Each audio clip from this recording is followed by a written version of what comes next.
Welcome to Autism Weekly, the podcast that discusses autism news, current events, and inclusion. Each week, we welcome a guest to the program to share their unique perspective and expertise as it relates to the fascinating world of autism. I'm your host, Jeff Skibitsky. I'm the founder and president of ABS Kids. I've been in the field of autism and applied behavior analysis as a clinician and advocate for nearly 2 decades. This week, we're excited to welcome Dr. Peter Faustino to the podcast to talk to us about what an individualized education plan, or IEP, can do to open up new opportunities for your child. Dr. Faustino is a school psychologist and works as an expert advisor for the new Autism Speaks IEP guide. He operates his own private practice working with students and families with developmental delays. With back to school right around the corner, I'm sure there are a ton of parents sitting on the edge of their seats to hear your tips, Dr. Faustino, on how to get the most out of their child's IEP program. Dr. Faustino, welcome to the podcast.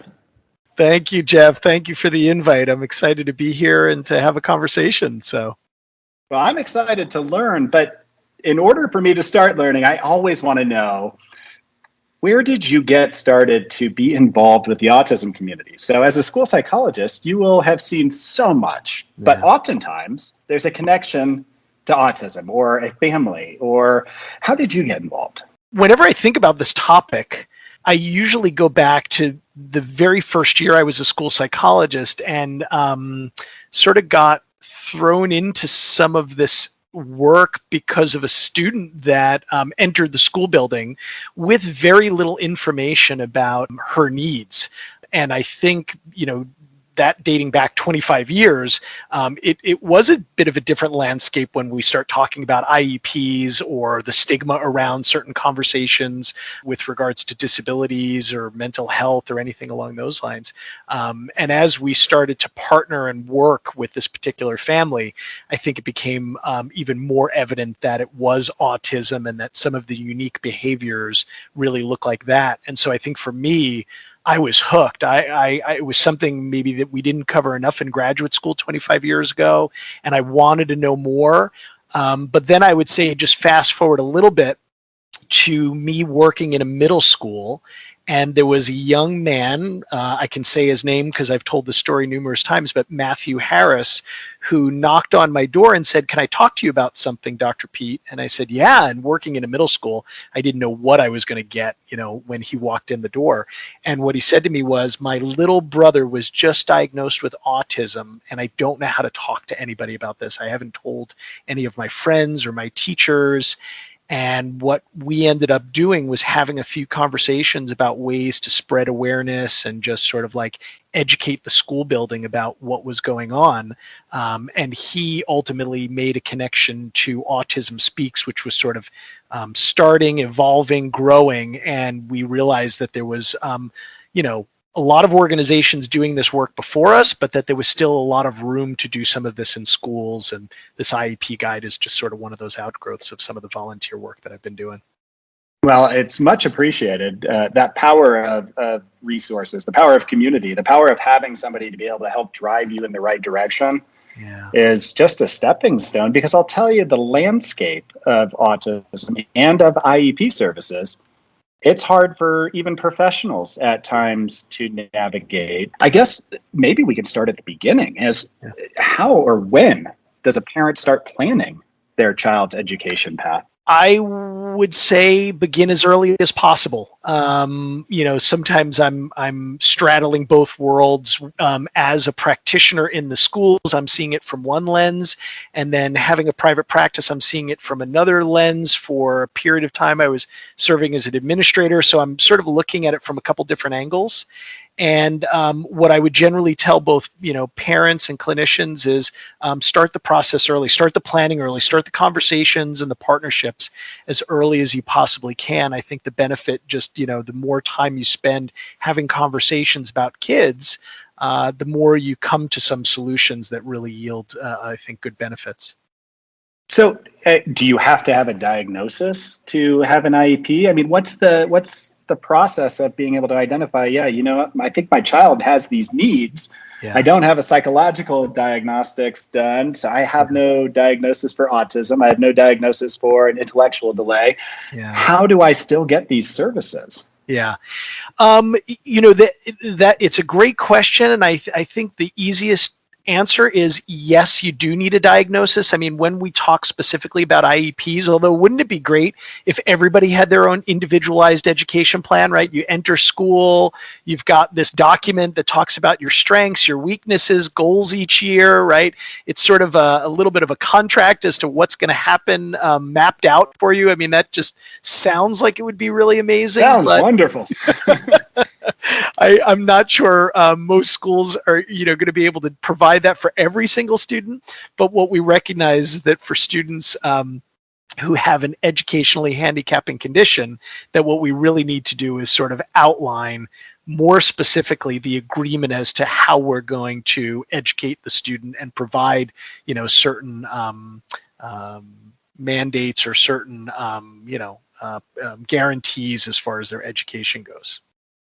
But as a school psychologist, is there any overlap then? I mean, you said that a diagnosis is typically required or needed, but between that idea of classifying somebody under an IEP and receiving medical services, is there overlap? Can those two be blended together somehow? Yeah, I think schools have evolved and grown in this area, recognizing that sometimes the lines get blurred a little bit, or that even when we talk specifically about individuals with autism, that sometimes they don't fit the traditional molds, and children or individuals diagnosed with autism, there's the old saying of you've met one person with autism, you've met one person with autism. So there are certainly times, I think, where even if you are diagnosed with autism spectrum disorders, it doesn't necessarily guarantee or equate that you'll need an IEP. And then vice versa, there are probably individuals that have yet to receive the diagnosis who really would benefit from, I think, some of the services of the IEP. Quite often, my fallback is to contact the school. I'm certainly a proponent of contacting the school psychologist in almost every state, even though there's a shortage of our profession. There are school psychologists in every school district, in most school buildings, that you could reach out to, that you can contact and start that conversation about where can I get some help, right? These are my concerns about my child's education. What would you recommend? And ultimately, in some cases, it's going to be that IEP. So in that conversation, and just putting myself into the lens of a parent, I walk in and I don't even know the first thing about what an IEP is. What should I be expecting? Like, who's going to be in this process? Who's making the final decision? Like, how do you explain those steps? What would that pathway look like for a family? Jeff, truthfully, it can be very overwhelming and scary, right? I think of the number of times that I've spoken to parents or been in meetings where they enter the room and they say, whoa, I didn't realize so many people were going to be in here. And while it, can vary a little bit from state to state, quite often you are going to get a special education teacher, who understands special education services. You're going to get someone who's chairing the meeting. You will get a school psychologist who understands assessment and identification, but also the interventions and data and research methods. You'll quite often get a general education teacher. The parents will be present. And to whatever extent possible, we encourage students to be there as well. So even if that's the core group, right, you've already got quite a few people who are in the room having conversations around this. I think that's the reason we sort of, I helped Autism Speaks develop a guide, because exactly what you just said is, what can I expect and where do I begin and what should I know? The guide contains a lot of that information. And the IEP meeting won't necessarily be the very first step, nor will it be the first conversation, and nor should it be the last conversation when you are a parent concerned about your child and the school year or their educational progress. And coming from the medical world, just thinking about this process you're describing and being in a room where you have so many specialists who are there to evaluate, analyze, create a. That sounds like a wonderful process to be a part of, as long as it's not daunting. Do these meetings always go seamlessly, or or do you Nope. sometimes run into challenges? And are there things you need to be aware of that could be pitfalls? Yeah, it reminds me of a friend, Gary Mayerson, who is an attorney and just a brilliant advocate, and does a lot of volunteer work with Autism Speaks. We were talking years ago about how to sort of improve some of the services, or help schools just become more aware and attuned to autism. And I think Gary, being an attorney, was coming from the mindset of we have to sue, right? This is a legal document. There are legal implications. If we just make sure that we focus on those, legal requirements, we'll get schools to change. And being a practitioner as a school psychologist, I was like, no. We just need to educate everybody. If we just make people aware, right? They want to do the right thing. They want to help children, and they're really on the side of right. But we just need more time to educate them, or train them, or make them aware. And I think the answer is both. And that's really where I think an IEP is sort of the convergence of those two worlds. It is a conversation. It is an awareness activity, right? When you're meeting, to talk about a child's individual strengths and weaknesses, what they'll need to have to be successful, what their dreams and goals and the direction that they're moving in is. But it's also a contract with the school or with those providers to say, this is what we are guaranteeing, or this is what we are providing, because we believe that if we add these elements to your child's education plan, they will make that progress and succeed, kind of thing. So.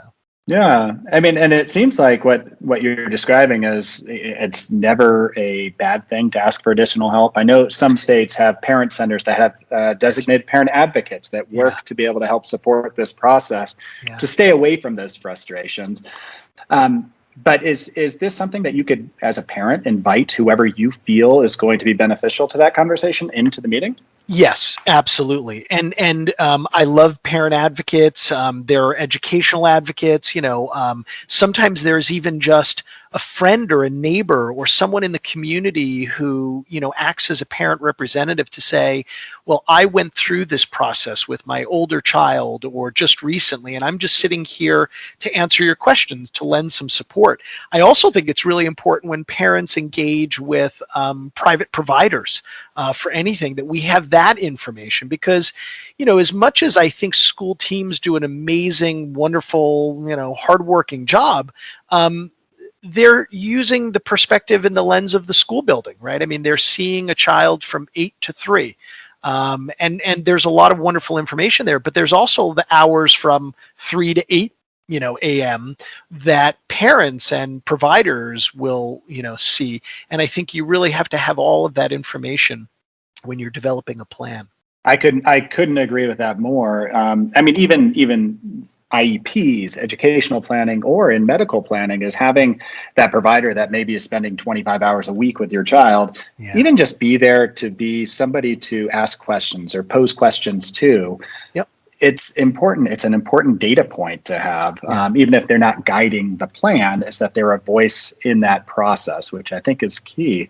But you did mention earlier, and I think this is probably one of the more important people to be a part of the team, is for self-determination purposes, is the child.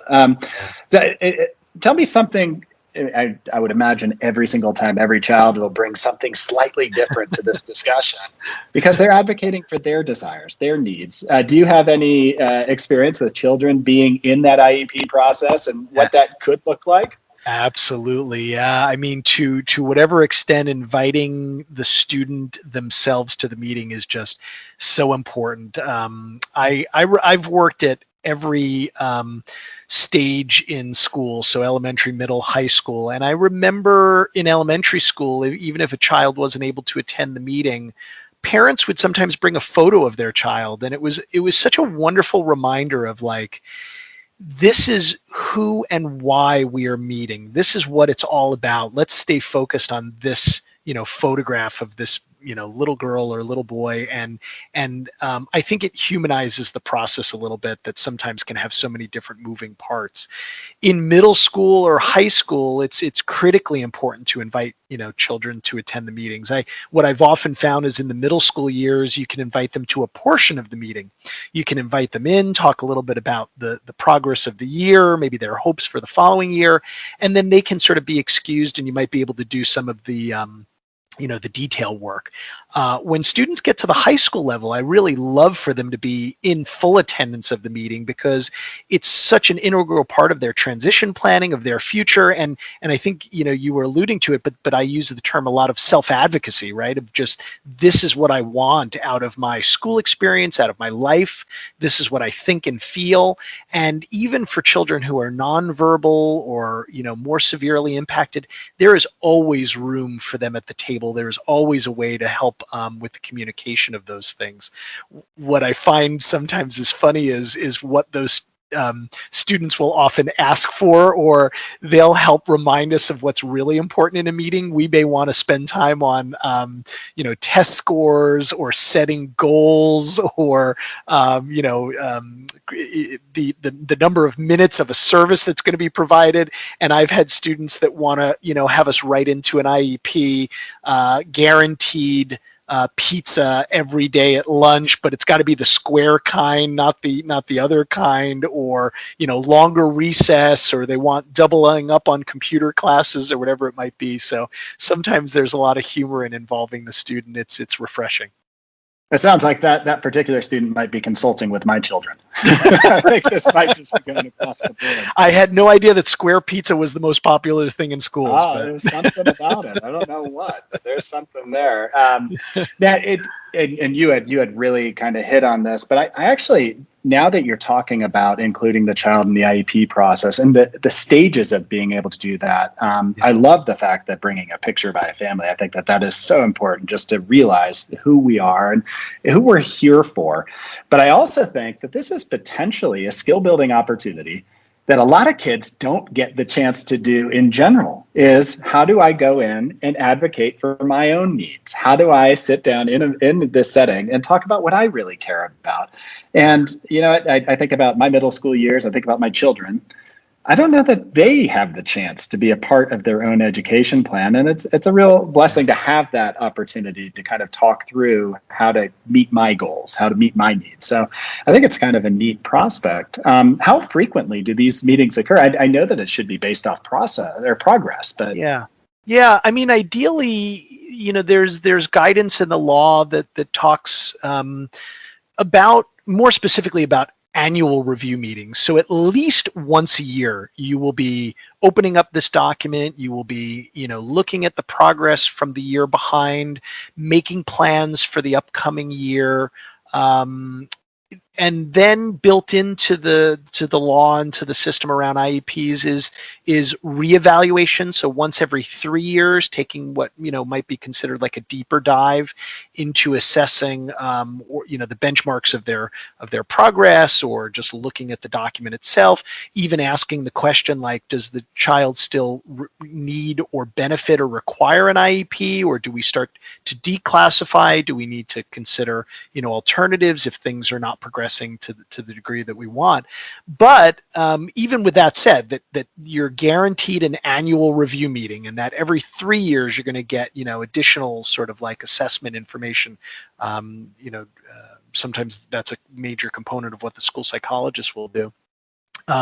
Parents can request review meetings at any time, that they have an IEP, or that they are concerned about a student's progress. And so, I wouldn't want your listeners or parents to think like, oh gosh, okay, I've got to wait till the end of the year before I get to say anything about the progress, or I've got concerns, when do we do this? Sometimes it can be as simple as an email or a phone call, but then other times you want to come back together as that whole team and have a conversation for whatever reasons.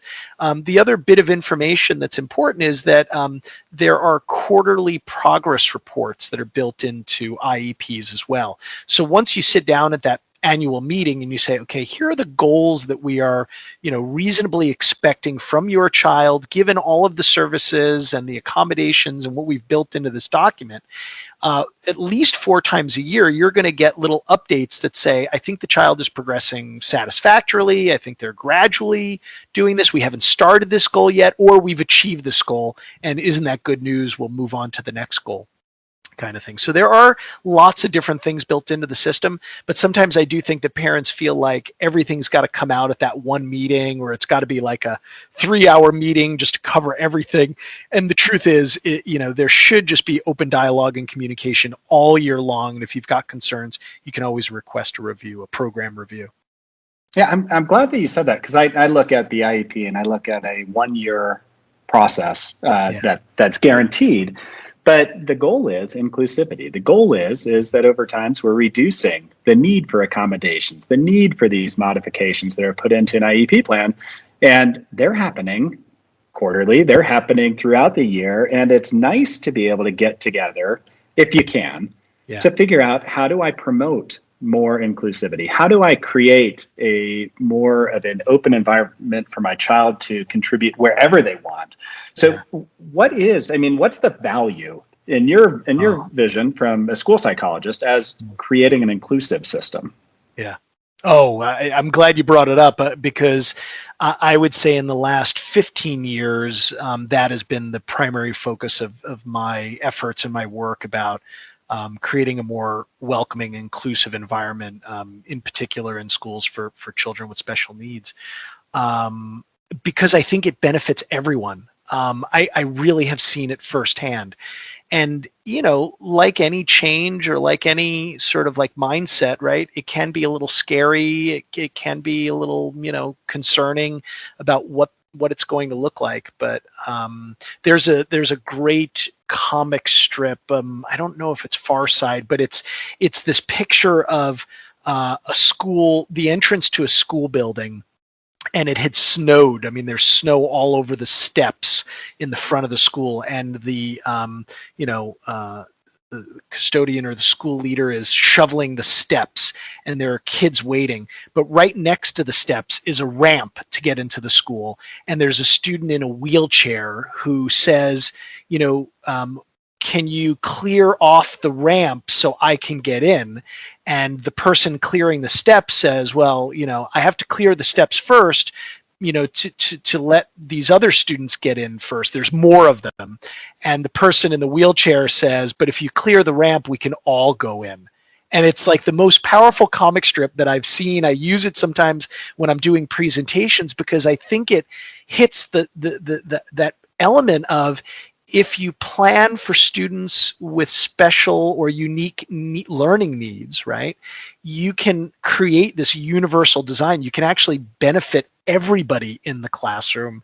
And I have seen it. I mean, quite often my examples that pop up into my head are really the ones around, sometimes when we are looking to educate students, with special needs, and autism, again, is just so wonderfully unique. We're putting our neurotypical brains into the mix, and we're having this conversation like, okay, well, we're going to teach this social skill, or we're going to teach this reading skill, or whatever it is, thinking that we've accounted for all of the fluidity that happens in a school. And when you put, or when you create this inclusive environment and you have a student in a more mainstream classroom or general ed setting, all of a sudden these things pop up that you never accounted for, that even if you had sat there for, hours or days or weeks, you would never have come up with, an example of what it was, both good and bad, right? I mean, kids will model behavior in that general ed setting that I think becomes wonderfully informative to say, aha, I never thought about that. So I'm now going to have to work on that skill, or teach that skill, or add that to the IEP, or develop this into the plan. And that is really the stepping stone to them leaving school and going out into the world and being a successful contributing member of society. And that has to begin in schools. We cannot, create these sort of like separate, segregated spaces that we think we're going to, create these wonderful educational plans. We've got to really kind of put everybody in the mix. So When you're talking about inclusion, Dr. Faustino, one of the things that's been unique to the field over the last maybe 1 to 2 years is the idea of mental health parity and the exclusion of denying care based off where it's being provided. When I think about inclusion, I think let's try and figure out whatever services possible are going to help the child to be able to access the normative environment, the environment of their peers. Do you ever see a time where IEPs are going to include more of the medical model of care and make sure that maybe ABA or behavioral health services are included into treatment? It's a fantastic question. I mean, like some of the things that we're talking about, it's complex. The way IEPs are written and where they originated. I mean, I'm old enough to remember Public Law 94-142, which got turned into IDEA and all these other laws, really did start as educational, protections for students with disabilities.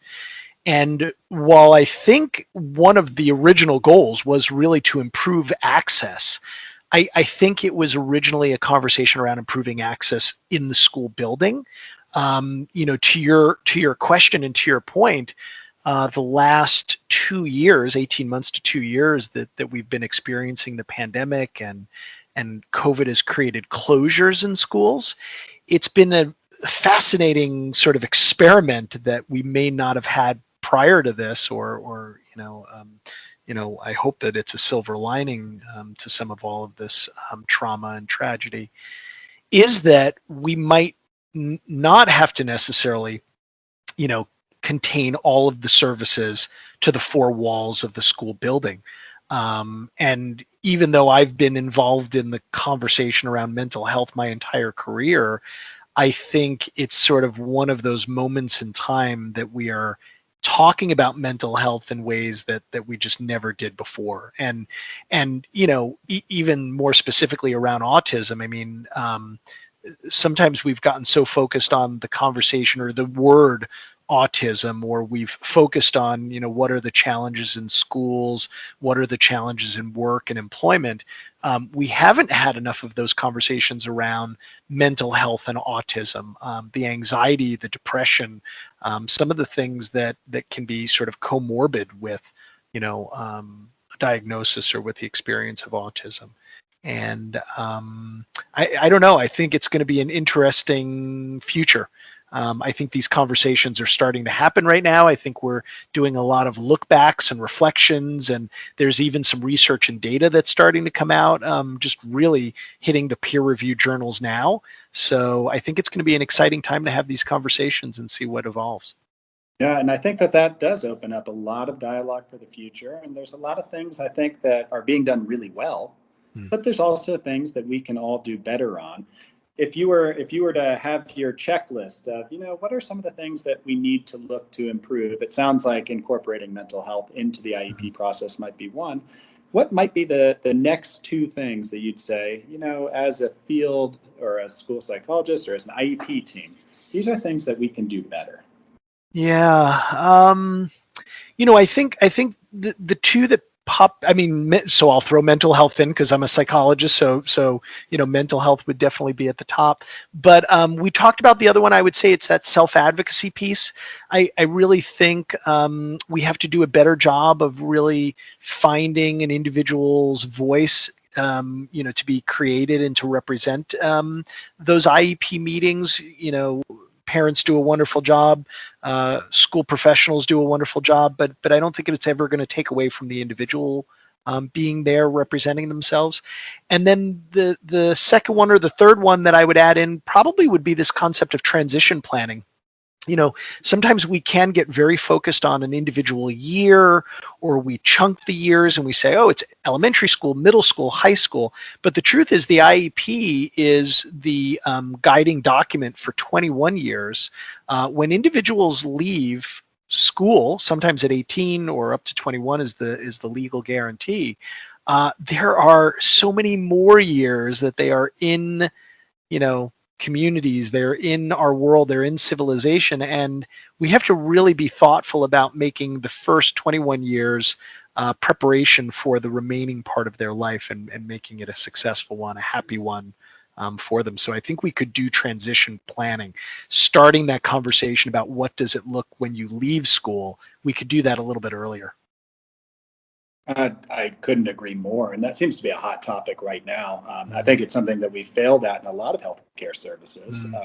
I mean, when you look at rehab, when you look at physical rehab, is that you don't always have that opportunity to take what you've learned, what you've built on, to be able to make it applicable across the lifespan of a child. I know that there's something that we're all going to have to address right now, is that, I mean, we talked about things we can get better at, but we're all going to face a challenge at the moment, which is coming back after a year of chaos with COVID. Not that that year of chaos is even over right now, because I think that we're still trying to navigate some very challenging weather. But you have kids that had a different education plan for a full year, which could have set some children back. There's things that we've learned, but tell me what it is about this year that maybe scares you the most, and then follow that up maybe with the idea of what did we learn from this experience of COVID about our processes, or about some of the children that are involved. Oh, that's a good question. I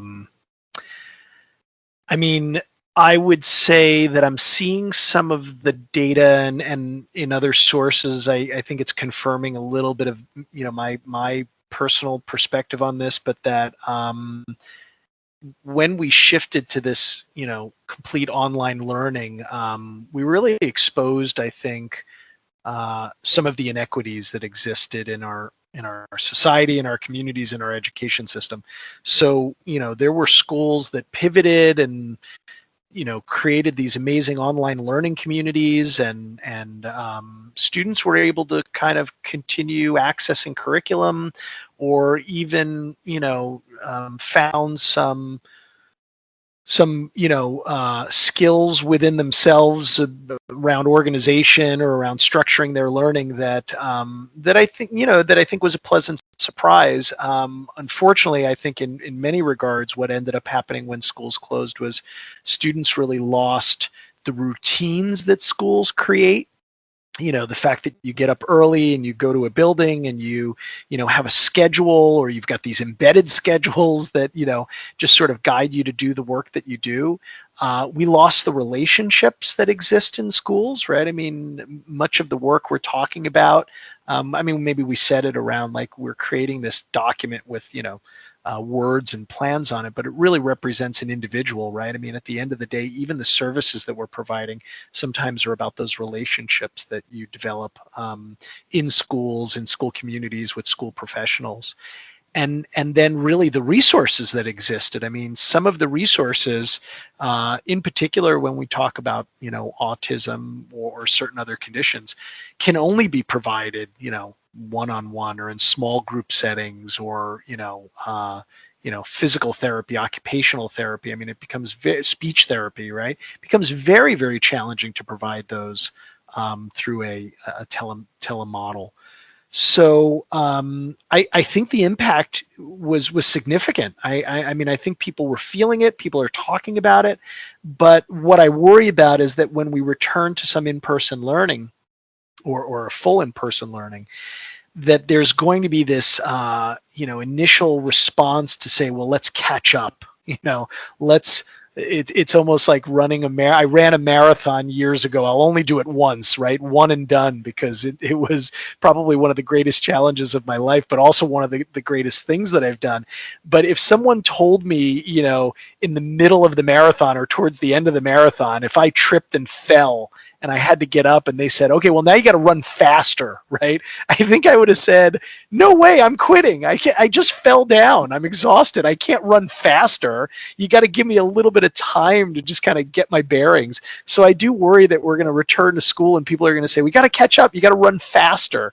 And I think we've got to find the balance in the learning and the healing.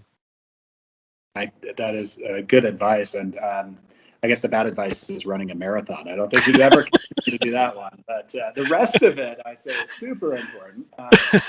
It does scare me as well, is that you're going to have so much to try and figure out right off the bat. And as much as it's hard to have patience, this might be the time where on all sides, the best thing to do is to make sure we do it right.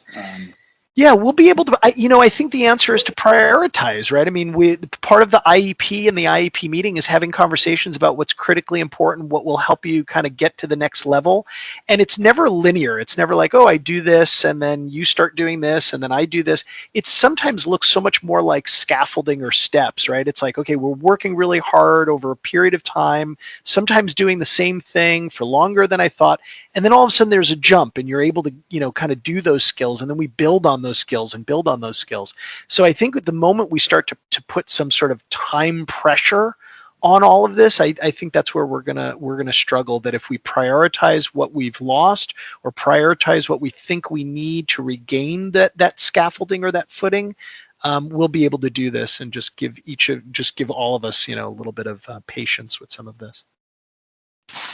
I think everybody needs to heed that. I think it's very important for us all to kind of take a step back and reevaluate. But obviously, we're not going to be able to cover everything about the IEP process. And although you might have covered most of it in that Autism Speaks IEP guide, where can people gain access to that? Where are we going to find the IEP guide?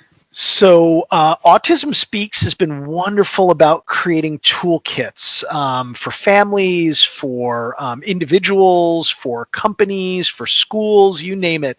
We've tried to create a toolkit for it. But if you go to the autismspeaks.org website and you just in the search box type in IEP, you'll get a bunch of information, but I think one of the big ones is going to be the toolkit that they provide on the IEP. And we really tried to make it somewhat interactive.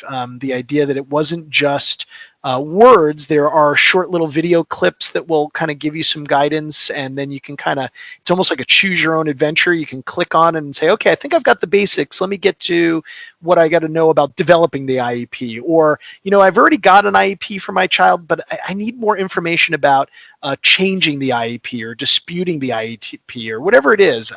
There's a whole bunch of wonderful sections in there. So yeah, you could just go to autismspeaks.org, look under their toolkits, and you'll find the guide to IEPs.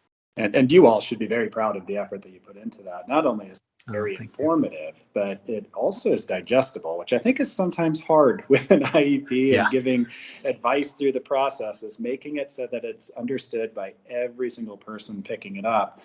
And now you have a chance right now, because Dr. Faustino, we typically have an audience that has parents and clinicians alike. You have their ear. What sort of additional advice do you have to either group about navigating and supporting and maybe even advocating for your child during the IEP process? We would almost need a whole nother podcast, I think, for some of that. But I think you will find me saying this frequently when, if we spent more time together, but it's the idea of connections, right? It's really that idea of connect to the school, communicate with the school. When you're able to find your advocate in the school building, I think school psychologists are pretty amazing, but it could be the classroom teacher, it could be the assistant principal, it could be the principal, it could be the nurse. I mean, there's a lot of wonderful, caring people inside the school. But if you're a parent, connect with the school, communicate with the school, and share your story. I think the observations and the things that you're worried about at home really do ring true. I found myself telling parents a lot of times, please don't beat yourself up about the whole experience or parenting a child with special needs or with autism. In the school building, there's a whole team of professionals that are working with a child. At home, sometimes it's just mom or just dad or mom and dad, right? They don't often have that full spectrum of a team. Sometimes they are, fortunate enough to have providers that are at home and wonderful medical experts and lots of other people on their team. But I think we've just got to remember that sometimes that we've got to share those stories and make connections. That proverb comes across way too frequently, that it takes a village. And it's another one of those instances. Yeah. Well, I appreciate you sharing your time with us, Dr. Faustino, and hopefully we'll be able to connect again and learn even more about this, just because this is such a crucial discussion piece for families to really understand and for clinicians to help support. So thank you for joining us. Agreed. And my pleasure. My pleasure. Anytime, Jeff. Thank you for listening to Autism Weekly. We hope you tune back in next week to learn more about autism in the real world. Autism Weekly is now found on all the major listening apps, including Apple Podcasts, Google Podcasts, Stitcher, Spotify, Amazon Music, and more. Subscribe to be notified when we post a new podcast. Autism Weekly is produced by ABS Kids. ABS Kids is proud to provide diagnostic assessments and ABA therapy to children with developmental delays like Autism Spectrum Disorder. You can learn more about ABS Kids and the Autism Weekly podcast by visiting abskids.com. Thanks for tuning in. See you again next week.